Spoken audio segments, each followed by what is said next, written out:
Storm Tracker 9 weather with Chief Meteorologist Holden LaCroix.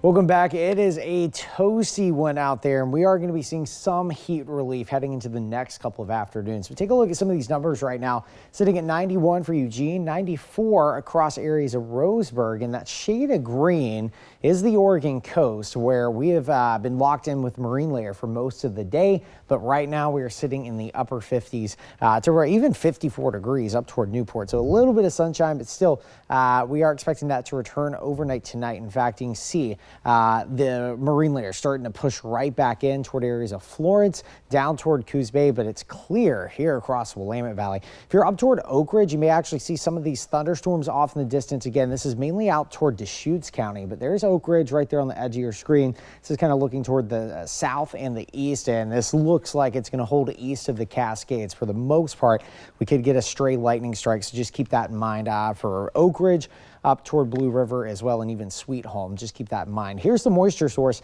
Again, high pressure located across the Intermountain West, pulling that moisture up from the desert southwest, and you can kind of see the line of thunderstorms from John Day all the way here across portions of Deschutes County. But here's a cold front offshore, and don't get too excited. It is going to bring some temperature relief tomorrow. A little bit of patchy mist and drizzle, but it's not going to be a whole lot, and I'm going to show you why. Here's the temperatures through the course of this evening, still sitting at about 75, 80 degrees. Moving into the overnight hours, you can see we start to drop into the 60s, but the clouds start to arrive. As that happens, that's going to kind of inhibit us from seeing any cold temperatures tonight. We'll likely only dip back down until around 57, 58 degrees. But notice the little blips of green. There's a little bit of patchy mist, maybe some drizzle as that cold front tries to make its way in. That's toward Wednesday morning, but by the afternoon, cold front passes and we should see temperatures in the 80s versus the 90s, and we can see that as a repeat heading into Thursday as well.